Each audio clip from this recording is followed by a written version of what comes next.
Remember those Cold War spy movies we grew up with? You know, all the intrigue and danger, those glamorous double agents? Well, sometimes truth is stranger than fiction. Oh, absolutely.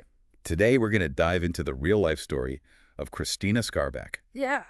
a Polish woman whose life reads like, I don't know, like James Bond meets Casablanca, but like set against World War II. What's so captivating about Christina's story is it shatters like any preconceived notions of what a war hero looks like. You Huh. know, she wasn't a soldier on the front lines or anything, but she was a woman operating in the shadows, using like her wit and charm and just incredible bravery to navigate this world of danger and deception. You know, it is fascinating to think that while we were glued to the TV watching Bond, real-life spies like Christina were out there risking their lives. Her story is about to take us on a journey through occupied Europe, where she skied across borders, smuggled vital information, and even pulled off some, like, daring prison breaks. I mean, come on. I know, right? We'll uncover her incredible resilience, her uh, love affair amidst, like, all this chaos, and the tragic twist of fate that ultimately cut her life short. And what makes her story even more intriguing is this stark contrast between, her wartime heroism and then her post-war struggles. Yeah. It raises questions about the lasting impact of war on, just the individual and the difficulties of finding peace after experiencing such intense events. All right, let's start by setting the stage. Okay. Christina was born into Polish nobility, but faced a uh, pretty dramatic shift in fortune when her father lost everything. This experience, along with her brief first marriage and quick divorce, really highlights her independent nature, even from a young age. Yeah, you can see that early on she was not a woman content with simply conforming to like societal expectations. Right. Even working a like mundane office job at a Fiat dealership couldn't dampen her spirit or her yearning for something more. And that something more came in the form of a chance meeting with her second husband, Jerzy Juszki, while skiing. He was a man who had already lived a life full of adventure, imagine, prospecting for gold in America and hunting elephants in Africa. They fell in love and embarked on a journey to Africa together, but their idyllic escape was shattered by the outbreak of World War II. Yeah, try to picture this. They're in Africa, far from home, when news breaks of the Nazi invasion of Poland. The feeling of helplessness, the fear for loved ones, the desperate urge to do something, anything, to fight back. It must have been overwhelming. It's uh it's heartbreaking to imagine. Yeah. And that desperation fueled Christina's determination to join the war effort. She was a woman of action and she wasn't going to sit on the sidelines. But when she tried to enlist for active combat, she was rejected simply because of her gender. Her experience sheds light on the prevailing societal constraints of the time, which limited women's roles even in wartime. However, Christina refused to be deterred. She saw an opportunity to leverage her unique skills in espionage and ultimately convinced British intelligence to utilize her talents.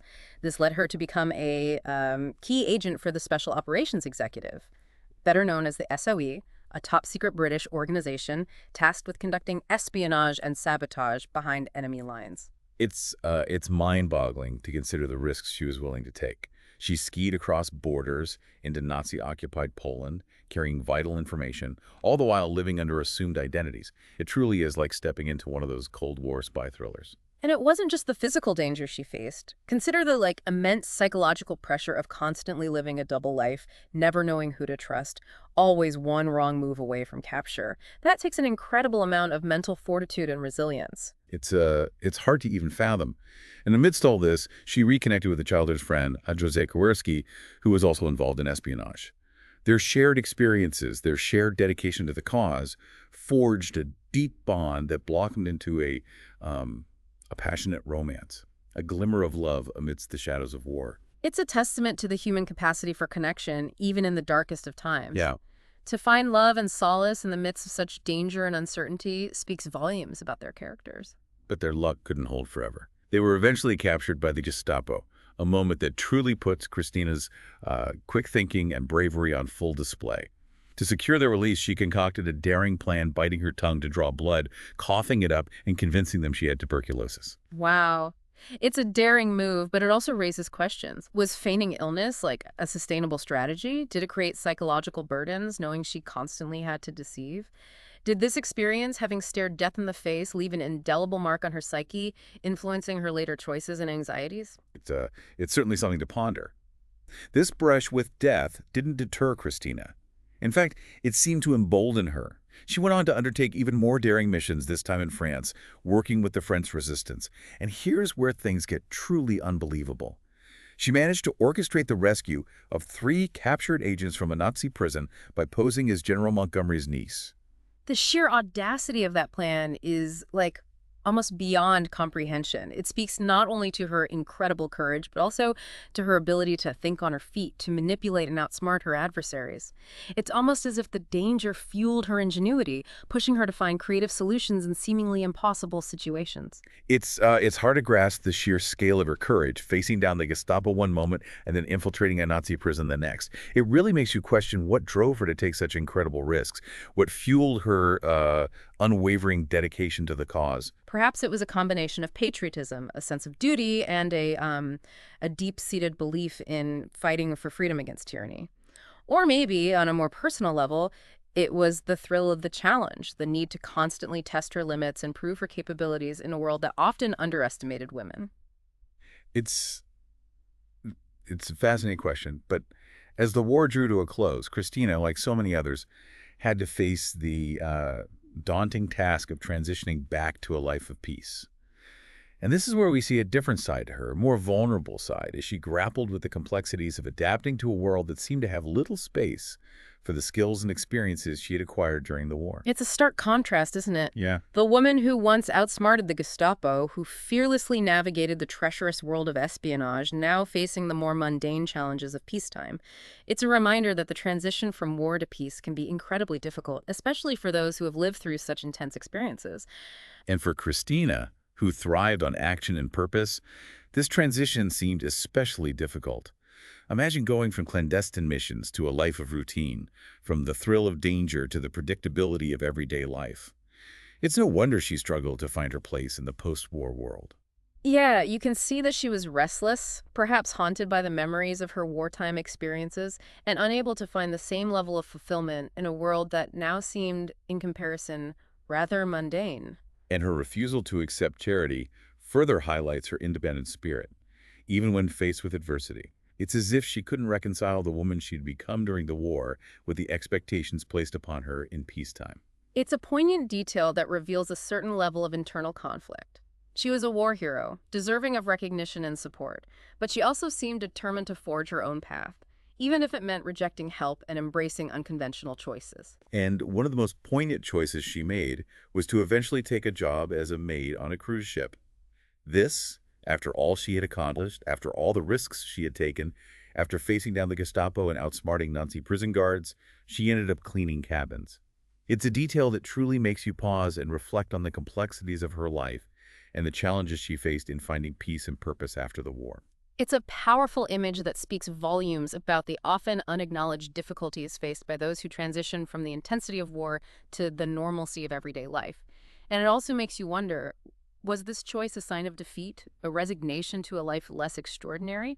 Or was it, in its own way, an act of defiance, a refusal to be defined by her past or by the expectations of others? That's a question that really makes you think.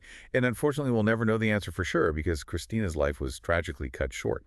She was murdered in a London hotel by a ship steward, Dennis Muldowney, who was obsessed with her. A shocking and senseless end to a life that had already seen so much danger and intrigue. It's a stark reminder that even the bravest and most resourceful individuals are vulnerable to the unpredictable darkness that exists in the world. It adds another layer of tragedy to her story, a sense of unfulfilled potential and unanswered questions. It's a lot to take in. And we'll delve deeper into the circumstances surrounding her death and the lasting legacy she left behind after. Yeah.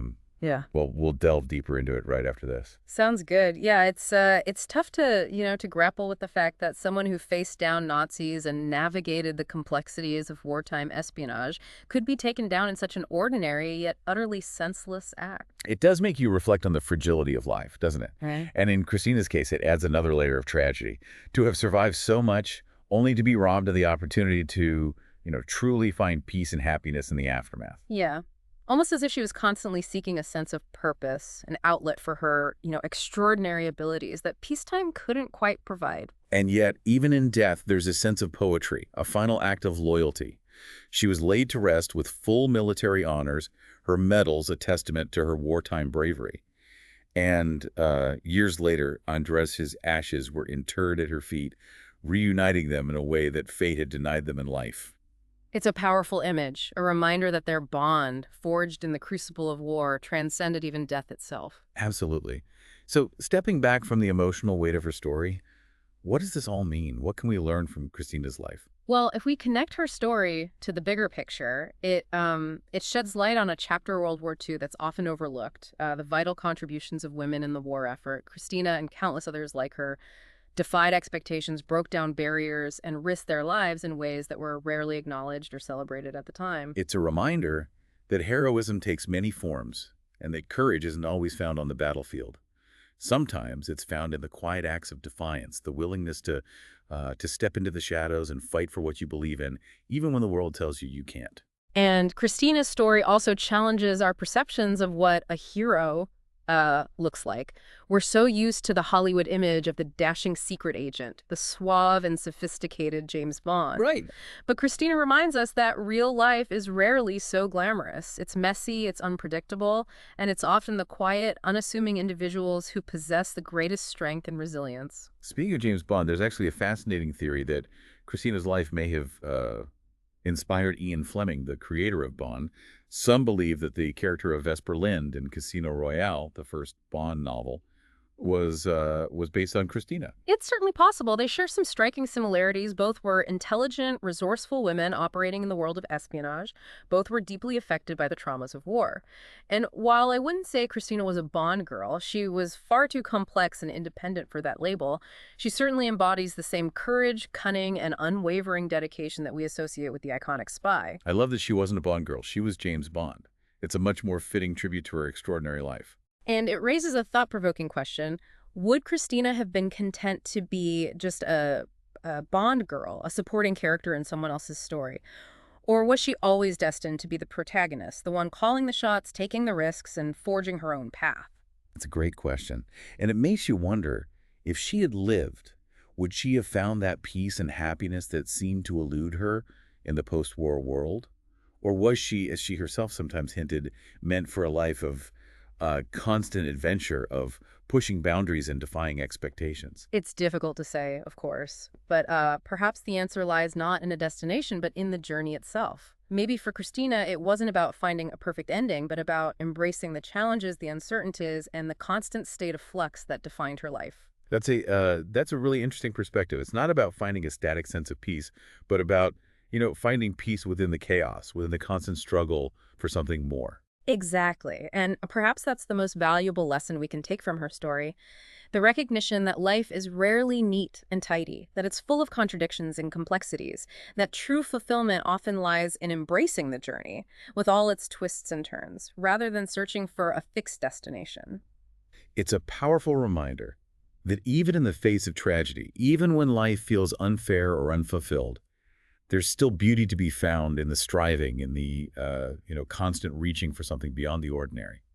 And it's a testament to the enduring human spirit, the capacity to overcome adversity, to adapt and evolve, and to find meaning and purpose, even in the most challenging of circumstances. Yeah, it really is amazing to think that amidst all the turmoil of World War II, stories like Christina's were unfolding in the shadows, shaping the course of history in ways we may never fully comprehend.